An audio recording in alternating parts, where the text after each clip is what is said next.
Hi everyone, मेरा नाम है मोहम्मद उमर खान। आज हम एक नया चैप्टर शुरू करेंगे। ये क्लास 11 का चैप्टर है, chapter number 5, state of matter.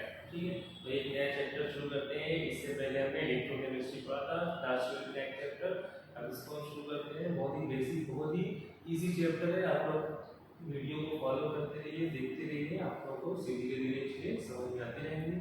ठीक है, तो शुरू करते हैं हम। स्टेट्स ऑफ मैटर एक्चुअली क्या है? स्टेट्स ऑफ मैटर आपको पता है कि डिफरेंट मैटर्स होते हैं, डिफरेंट स्टेट्स में पाए जाते हैं। सॉलिड, लिक्विड, गैस, प्लाज्मा और बोसन स्टीम। ये सारे कौन से मतलब मैटर है, 5 मैटर है, मतलब स्टेट है, इसमें मैटर एग्जिस्ट करते हैं, इनकी स्टडी करते हैं। तो जनरली हम तीन ही पढ़ते हैं, सॉलिड, लिक्विड, गैस। तो इंटरमीडिएट में यानी 11th और 12th में तीनों स्टेट्स की बात की गई है। बट क्लास 11th में ये जो स्टेट ऑफ मैटर है, इसमें तीनों स्टेट के बारे में ज़्यादा दिया कुछ नहीं है, सिर्फ गैसियस स्टेट के बारे में ज़्यादा। और सॉलिड स्टेट और लिक्विड स्टेट जो है उसका जो है 12th में है।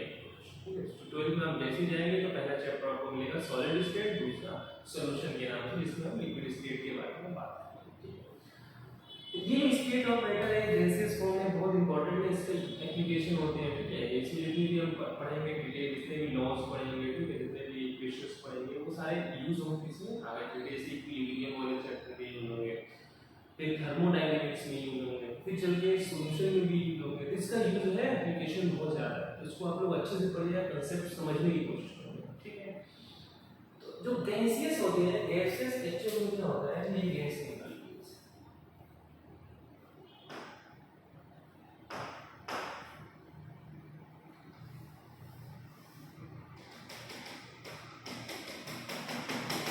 गैस के पार्टिकल्स होते हैं। ठीक है, हमने पढ़ा है बचपन से, जिस कंटेनर में रखे जाते हैं उस कंटेनर का वॉल्यूम, वॉल्यूम और शेप दोनों को पाई करेंगे। जैसा भी कंटेनर का शेप होगा और जैसा कंटेनर का वॉल्यूम होगा, उसको ऑक्यूपाई करते हैं। तो गैस के कुछ पैरामीटर्स होते हैं, कुछ फिक्स्ड पैरामीटर्स होते हैं या कुछ वेरिएबल होते हैं, जिनको हम स्टडी करते हैं। यानी गैसेस को स्टडी करने के लिए कुछ उनके पैरामीटर्स होते हैं। गैसेस के बारे में जानने के लिए कुछ पैरामीटर्स होते हैं। वो पैरामीटर्स है, पहला तो mass of the gas, pressure of the gas, ठीक है, volume of the gas and temperature of the gas. तो mass of the gas actual में क्या होता है, इसको हम मेजर करते हैं इन टर्म्स ऑफ मोल्स। ठीक है, mass is measured in terms of moles. यानी मास को किसमें मेजर करते हैं, मोल्स। तो पता है मोल्स इक्वल टू क्या होता है, given mass upon molar mass. तो मास जो भी गिवन होगा upon molar mass of the gas. इससे हम क्या निकाल सकते हैं, मास ऑफ द गैस है। मास को है वो मेजर करते हैं इन टर्म्स ऑफ मोल्स। दूसरा पैरामीटर क्या होता है, वॉल्यूम। ठीक है, वॉल्यूम को पता है कि वॉल्यूम जो होता है गैस का, वो पूरा का पूरा कंटेनर जिसमें भी रखा जाएगा उसी का वॉल्यूम ऑक्यूपाई कर लेता है। ठीक है, जैसे मान लीजिए एक कंटेनर है, इसका वॉल्यूम है V। इस कंटेनर का वॉल्यूम क्या है, इसमें आपने पुट कर दिया ऑक्सीजन, ये कर दिया ऑक्सीजन, इसमें आपने भर दिया। ये क्या करेंगे, ऑक्सीजन गैस। ठीक है, पूरे कंटेनर का वॉल्यूम ऑक्यूपाई कर लेंगे। ठीक है, तो वॉल्यूम ऑफ ऑक्सीजन गैस क्या हो जाएगा, volume of oxygen gas is equal to,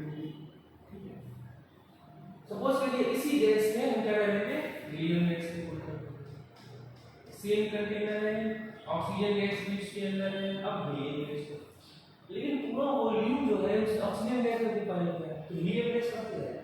ठीक है, हीलियम गैस कहाँ जाएगी, हीलियम गैस क्या करेगी, पूरा वॉल्यूम ऑक्यूपाई कर लेगी। ठीक है, क्या करेगी, वॉल्यूम ऑफ हीलियम गैस, इसका वॉल्यूम कितना होगा, जितना वॉल्यूम इसके लिए अवेलेबल है उतना ही वॉल्यूम इसके लिए अवेलेबल है हीलियम के। ये भी उतना ही वॉल्यूम ऑक्यूपाई करेगी जितना ऑक्सीजन गैस ऑक्यूपाई करेगी। ये मत कंफ्यूज होइएगा कि आधा आधा कर लेंगे, इसका वॉल्यूम हो जाएगा V/2 और इसका वॉल्यूम हो जाएगा V/2, ऐसा कुछ सेम वॉल्यूम होगा।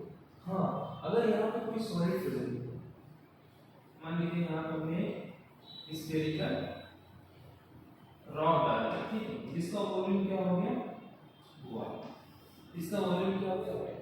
अब ऑक्सीजन गैस का वॉल्यूम क्या हो गया, ठीक है। अब तो ये सॉलिड के अंदर तो घुस नहीं सकती है, तो ये तो वॉल्यूम ऑक्यूपाई करेगी नहीं करेगी, तो वॉल्यूम ऑफ ऑक्सीजन कैसे आ जाएगा, V माइनस वन, और वॉल्यूम ऑफ ईयर गैस भी क्या हो जाएगा, V माइनस।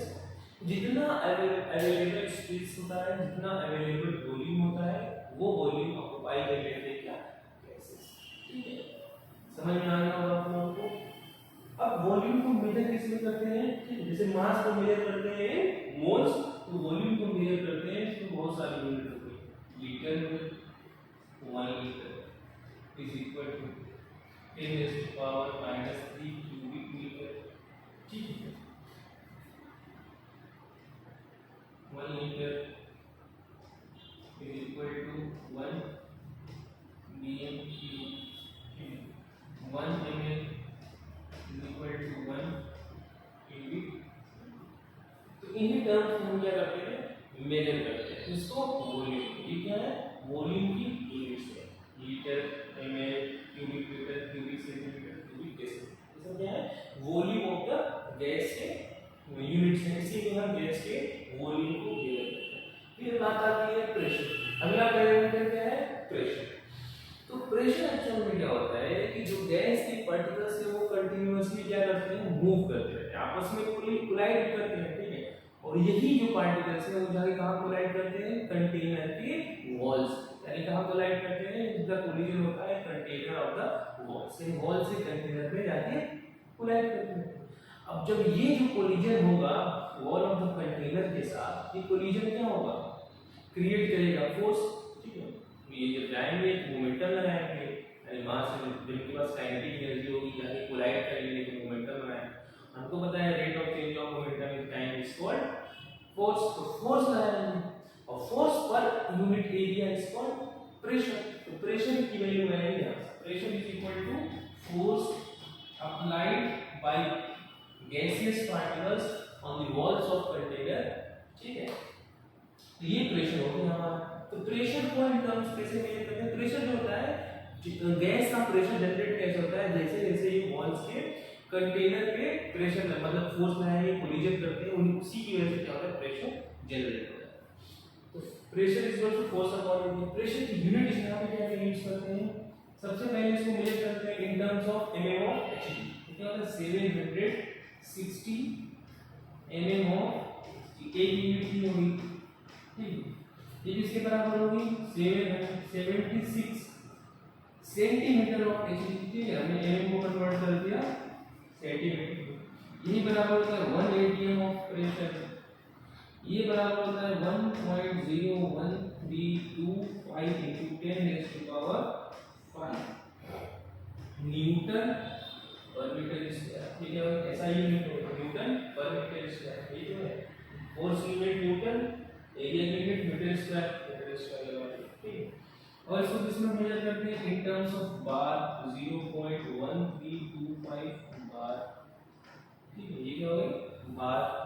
उसके बाद इसको पास्कल में मेजर करते हैं, पास्कल का 0.1325 into 10⁵ पास्कल। तो ये प्रेशर की यूनिट्स है, इससे प्रेशर को मेजर करते हैं, किसमें, centimetre of hg, mm of hg, 1 atm और न्यूटन पर मीटर स्क्वायर बार में और पास्कल में।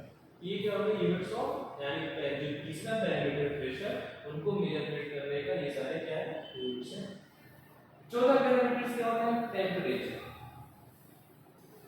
गैस का टेंपरेचर क्या है। तो जितना ज्यादा आप टेंपरेचर को मेजर करते हैं, क्या है temperature of the gas measure करते हैं in terms of kelvin, temperature को मेजर करते हैं किसी में केल्विन, ये एसआई यूनिट होती है। डिग्री सेल्सियस में दिया है, आप उसको कन्वर्ट करना है केल्विन में, क्या करते हैं, temperature in kelvin is equal to 273 plus temperature in degree celsius, ठीक है। ये हो गया टेंपरेचर इन केल्विन से टेंपरेचर इन डिग्री सेल्सियस से आपस में इंटरकन्वर्जन होता है, तो हम टेंपरेचर इन केल्विन निकाल सकते हैं। एक और यूनिट होती है टेंपरेचर को मेजर करने की, फ़ारेनहाइट। उसका क्या रिलेशन होता है, टेंपरेचर इन फ़ारेनहाइट, ठीक है। ये फ़ारेनहाइट में टेंपरेचर है, 9/5 temperature in degree Celsius plus 32, ठीक है। इससे हम उसमें इंटरवल कर सकते हो, यानी फ़ारेनहाइट को डिग्री सेल्सियस में, डिग्री सेल्सियस से हम केल्विन, ये इंटरवल जो है तो टेम्परेचर को मेजर करने की ये तीन यूनिट्स होती हैं। ये हो गए पैरामीटर्स ऑफ द गैस। ये सब क्या है, बेसिक पैरामीटर्स हैं गैस को मेजर करने के, इन सारे टर्म्स। इसके बाद क्या होता है, गैसेस के कुछ लॉज, ये जिसको गैसियस लॉज बोलते हैं। इसमें लॉज में जैसे बॉयल्स लॉ है, चार्ल्स लॉ है, ठीक है, एवोगैड्रो लॉ है, गिब्स लॉ है। इन सारे लॉज को हम बारी बारी पढ़ेंगे, ठीक है। ये क्या करते हैं, गैस को एक डेफिनेट सारी गैसेस को क्या बताते हैं कि इनका बिहेवियर कैसा है, ठीक है, इन पैरामीटर्स के रिस्पेक्ट, यानी इन पैरामीटर्स के रिस्पेक्ट में आपस में इनका रिलेशन क्या है, इन्हीं को बोला गया है गैसियस लॉज। तो सबसे पहले लॉ जब इसकी तरफ बढ़ते हैं क्या है, बॉयल्स लॉ। बॉयल्स लॉ क्या कहता है, एक्चुअली में बॉयल्स लॉ कहता है कि eight constant temperature and fixed amount of gas, यानी गैस का अमाउंट फिक्स है, मतलब उसका मोल्स फिक्स है, और एट कांस्टेंट टेंपरेचर, यानी टेंपरेचर भी क्या है, फिक्स है।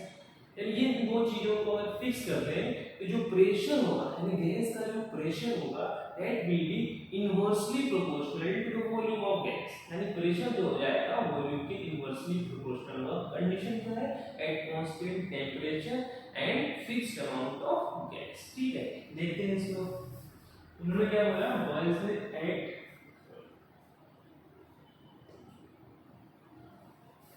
Constant temperature and fixed amount of gas, ये दोनों चीजें क्या है, कांस्टेंट रहेंगी, तो pressure will be inversely proportional to volume, बस यही लॉ है बॉयल्स।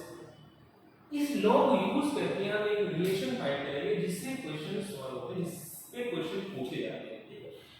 अगर हम यहाँ पे प्रोपोर्शनैलिटी साइन हटाएं तो यहाँ पे आ जाएगा प्रोपोर्शनैलिटी कांस्टेंट, क्या हो गया, ये कांस्टेंट हो गया, ये इज अ प्रोपोर्शनैलिटी कांस्टेंट, ठीक है। ये क्या होता है, कांस्टेंट हो गया। यहां से लिख सकते हैं Pv कांस्टेंट, यहां से क्या लिख सकते हैं, Pv कांस्टेंट, ठीक है, कांस्टेंट के बराबर। अगर दो अलग अलग प्रेशर में, ठीक है, प्रेशर क्या है, टेंपरेचर और अमाउंट ऑफ गैस दोनों क्या है, कांस्टेंट है, तो अगर दो अलग प्रेशर है, एक बार P1 में तो वॉल्यूम भी चेंज होगा, क्योंकि ये क्या है, इनवर्सली प्रोपोर्शनल है, ये क्या हो जाएगा, कांस्टेंट के बराबर। P2 ले वॉल्यूम भी चेंज हो जाएगा, इन दोनों इक्वेशन को अगर हम इक्वेट करते हैं, क्या करते हैं, इक्वेट करते हैं, यहां से एक रिलेशन होगा, फाइंड होगा, उसको बोलेंगे P1 V1 is equal to P2 V2, ठीक है। ये रिलेशन हमको मिलेगा, बहुत इंपॉर्टेंट रिलेशन है, इसको आप बस आपको समझ जाइए कहां से आया हुआ है, याद रखो तो आपको कोई जाएगा, बॉयल्स ना पता है तो कोई दिक्कत नहीं, ठीक है। ये बात हो गई। अब इसके हम कुछ ग्राफ बनाओ, यहां दोस्त देखिए P is equal to P upon V, क्या है, P is equal to P upon V। तो अगर हम ग्राफ ड्रा करें P versus 1 upon V, straight line में, अगर P वर्सेस V ड्रा करें तो क्या होगा, P वर्सेस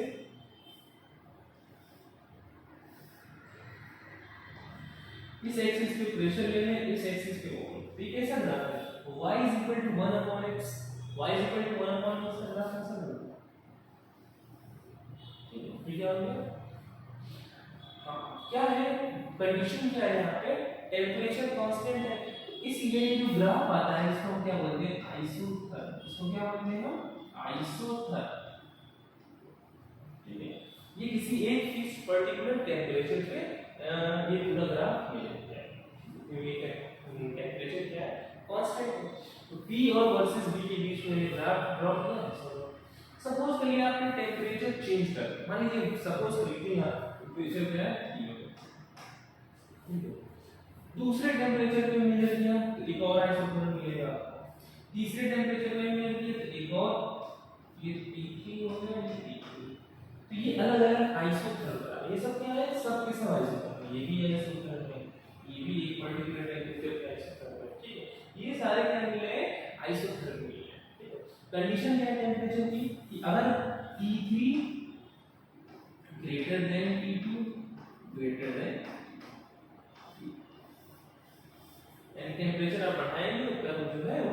ओरिजिन से दूर जाए, ठीक है।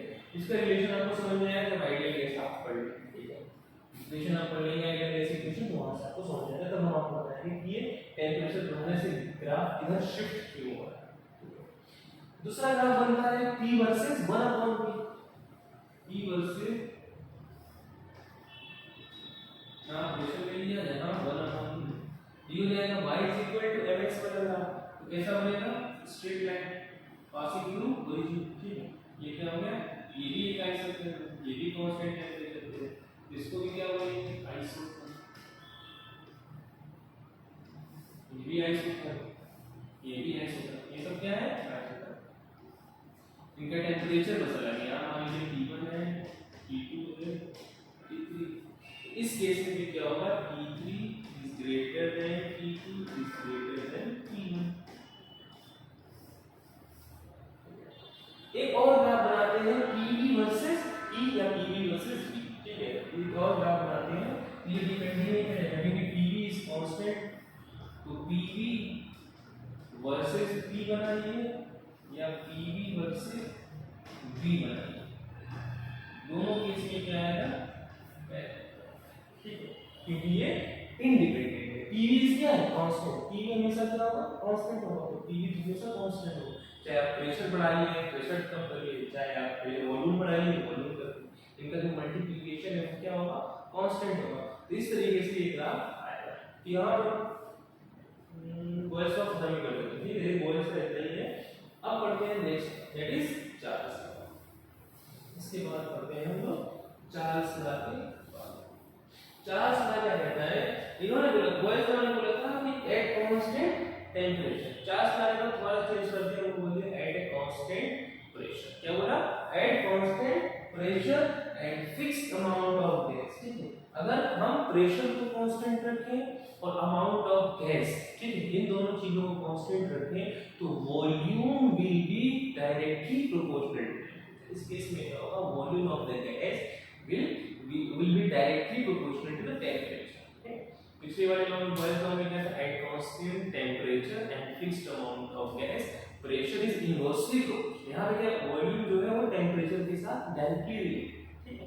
तो देखिए इन्होंने क्या बोला, at constant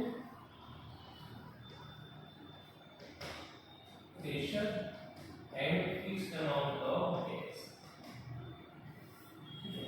volume of gas will be directly proportional to temperature. यहां से अगर हम प्रोपोर्शनलिटी साइन हटाएं, यहां से क्या बनेगा, Kp हमने V/T equal to K, K क्या है, कांस्टेंट का, प्रोपोर्शनलिटी कांस्टेंट, ठीक है, ये क्या होगा, कांस्टेंट। दो अलग अलग वॉल्यूम पे टेंपरेचर अलग अलग होगा, तो V1 upon T1 is equal to T, V2 upon T2 is equal to T। ये दोनों इक्वेशन को क्या करेंगे, हम इक्वेट कर देंगे। यहाँ से आएगा V1 upon T1 is equal to V2 upon T2, बहुत इंपॉर्टेंट रिलेशन। कहाँ से डिराइव किया हमने इसको, बाय यूजिंग चार्ल्स लॉ, ठीक है। इससे भी एक रिलेशन फाइंड आउट करेंगे, आप ये याद रखेंगे, इसको दो निकाल लेंगे। अब यहाँ पे हम ग्राफ ड्रॉ करेंगे V versus volume versus temperature. इस एक्सिस में मिल गया वॉल्यूम, यहां लिया हमने टेंपरेचर, ठीक है। डायरेक्टली प्रोपोर्शनल है, y is equal to kT, ठीक है, स्ट्रेट लाइन पे लिखा y इज इक्वल टू, मैंने इससे ग्राफ कैसा बनता, ऐसा ग्राफ स्ट्रेट।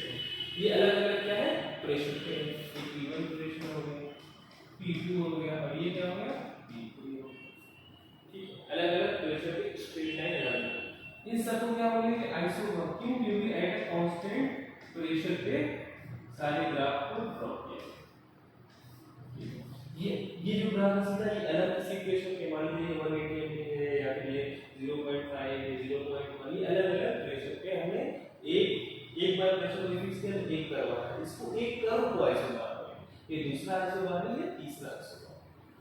यहाँ पे प्रेशर में रिलेशन क्या होगा, P1 is greater than P2 is greater than, ये रिलेशन हो गया इसके बीच में।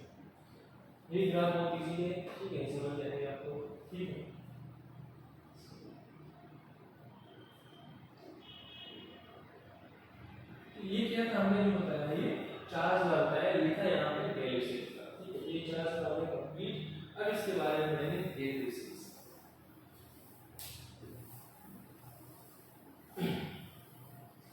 ये सेट का होता है, तीसरा लॉ है, इन्होंने क्या बोला, at constant volume and fixed amount of gas, यानी अगर वॉल्यूम को आप कांस्टेंट रखें, ठीक है, और वॉल्यूम ऑफ द गैस को कांस्टेंट रखने के बाद अगर आप रिलेशन देखें इसके बीच में वॉल्यूम एंड सॉरी, इसमें वॉल्यूम को कांस्टेंट रखेंगे तो प्रेशर वर्सेस टेंपरेचर आपको रिलेशन मिलेगा। तो देखिए at constant volume and fixed amount of gas, ठीक है, at constant volume and fixed amount of gas pressure will be directly proportional to temperature. फिर से वही बात है, P = KT, ये क्या है, प्रोपोर्शनैलिटी कांस्टेंट, P/T = K, ठीक है। यहां से जाएगा P1/P1 = K, P2/P2 = K। इन दोनों इक्वेशन को हम इक्वेट कर देंगे तो क्या बन जाएगा, P1/P1 = P2/P2, ठीक है। ये आ गया हमारा एक इंपॉर्टेंट रिलेशन, कहां से है, रेट से लॉ से। अब यहाँ पे एक ग्राफ ड्रॉ करें, प्रेशर दीजिए y एक्सिस पे, टेंपरेचर दीजिए x एक्सिस पे। जैसे जैसे आप प्रेशर बढ़ाएंगे टेंपरेचर क्या होगा, बढ़ता जाएगा, क्यों, क्योंकि pressure is directly proportional to temperature. यहाँ देखिए डायरेक्टली प्रोपोर्शनल है, यहाँ पे वॉल्यूम क्या है, कांस्टेंट है, तो ये जो ग्राफ बन गया है इसको बोलेंगे आइसोकोर, क्या बोलेंगे, आइसोकोर,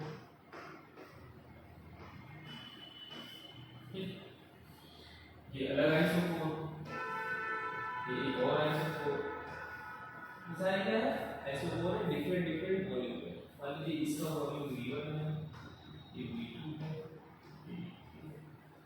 इन वॉल्यूम में क्या रिलेशन होगा, V1 is greater than V2 is greater than V2, ये रिलेशन आया, V1 is greater than V2 is greater than V2, ठीक है। ये हो गया क्या, ये यूसेज। इसके बाद बात आती है नेक्स्ट लॉ की, जो है एवोगैड्रो, जो क्या लॉ है, एवोगैड्रो, बहुत इंपॉर्टेंट लॉ है, सुधा देखिए क्वेश्चन। ये कहता है कि अगर हम प्रेशर को और टेम्परेचर को कांस्टेंट, यानी अगर हम सिर्फ प्रेशर और टेम्परेचर को कांस्टेंट करेंगे तो वॉल्यूम जो होगा वो डायरेक्टली डिपेंड करेगा ऑन द मास, मास मतलब मोल्स, मास को किसमें मेजर करते हैं, हमने पैरामीटर पढ़ा है मोल्स, यानी जो volume of the gas will be directly proportional to number of moles of gas, यानी गैस के कितने मोल्स है उसके irrespective of the nature of the gas, यानी दो गैसेस हैं, ठीक है, दो अलग अलग गैसेस हैं लेकिन उनका मोल्स क्या है, सेम है, तो उनका वॉल्यूम भी क्या होगा सेम, जैसे 1 मोल ऑफ हाइड्रोजन गैस ले लिया, 1 मोल ऑफ ऑक्सीजन गैस, दोनों का मोल 1 मोल है तो उनका वॉल्यूम भी क्या होगा, इक्वल होगा, that will be equal to 22.4 litre, ठीक है। यही एवोगैड्रो लॉ है कि अगर हम प्रेशर को और टेंपरेचर को कांस्टेंट रखते हैं, ठीक है, तो जो वॉल्यूम है that will be directly proportional to number of, ठीक है। इसको देखिएगा, at constant temperature volume of the gas will be directly proportional to number of moles. यहां से भी सेम रिलेशन फाइंड आउट करें, V = A * N, so then V/N = K, अच्छा V1/N1 = K, V2/N2 = K, V1/N1 = V2/N2, ये relation हमारा, ठीक है। ये रिलेशन कहां से है, एवोगैड्रो लॉ से। ये बहुत इंपॉर्टेंट रिलेशन है, हम पढ़ते थे ना जब मोल कांस्टेंट पढ़ा होगा तो निकाल देते, moles is equal to given volume upon 22.4 litre at STP, वो जो कंडीशन आती थी 22.4 लीटर, वो किस पे आती थी, बोलते थे ना स्टैंडर्ड टेंपरेचर एंड प्रेशर, अगर आप टेम्परेचर या प्रेशर की वैल्यू चेंज कर देंगे तो वॉल्यूम की वैल्यू डिफरेंट आएगी, नहीं सुटेबल। तो eight constant temperature and pressure पे कोई फिक्स वैल्यू है, वो मेजर्ड वैल्यू 22.4 लीटर सारी गैसेस से।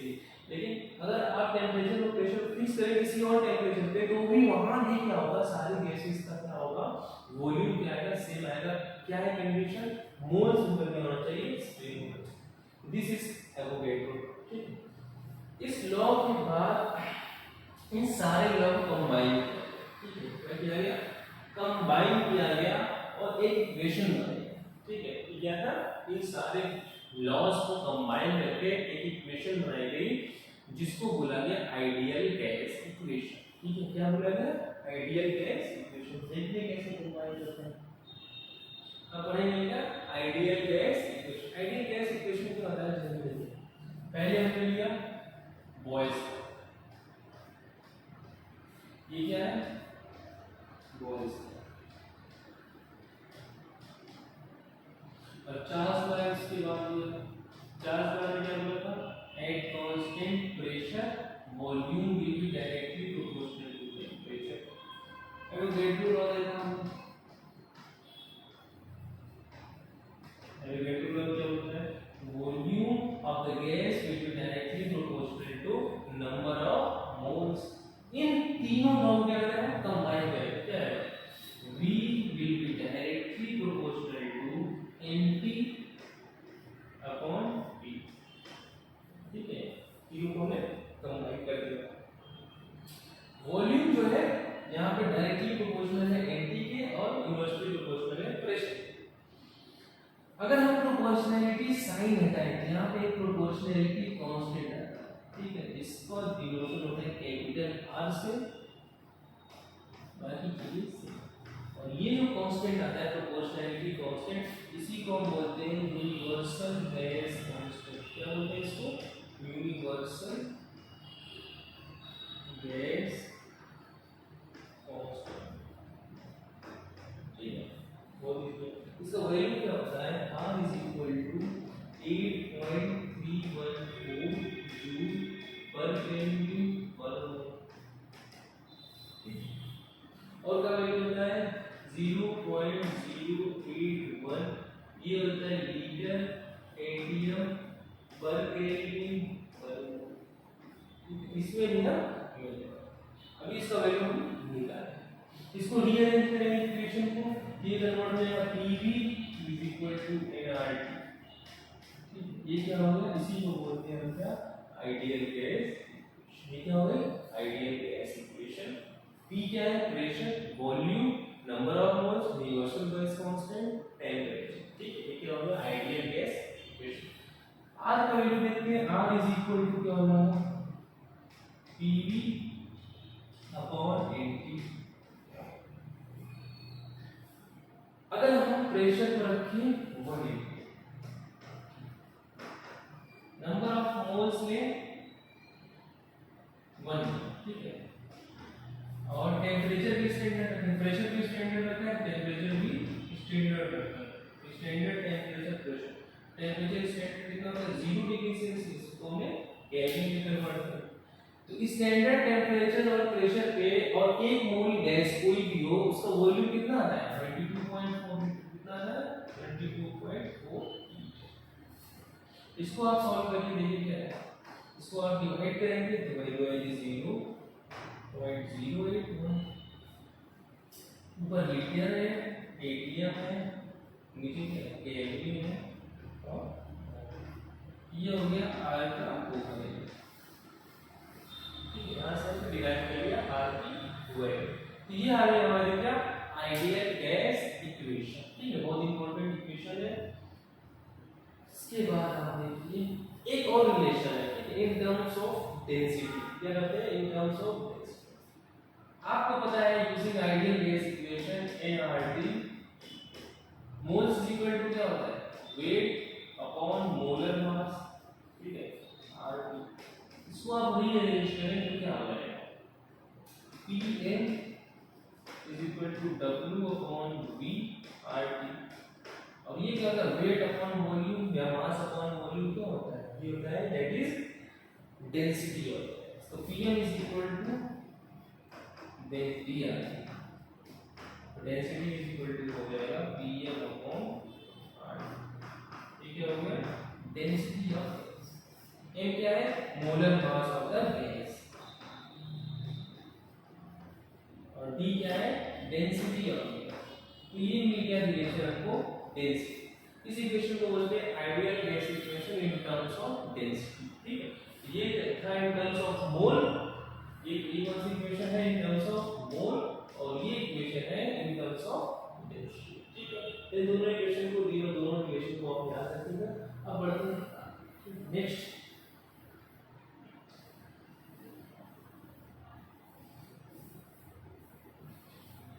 नेक्स्ट हम कुछ वक्त क्वेश्चन करेंगे लॉज इन इक्वेशन के अकॉर्डिंग जो हमें पढ़ना है, ठीक है। उसी अकॉर्डिंग क्वेश्चन करेंगे। ये पहला question, at 27 degree Celsius volume of a gas is decreased by 50% when pressure is increased by 100%. Find the change in pressure if volume is decreased by 25%, ठीक है। प्रेशर और वॉल्यूम का रिलेशन है, Boyle's law वाला relation आप लोग use करिएगा, इसको सॉल्व करिएगा, ठीक है। ये रहेगा आपका होमवर्क इससे रिलेटेड, और ये भी क्वेश्चन और इसके रिलेटेड जितने भी क्वेश्चन है आपको नेक्स्ट वीडियो में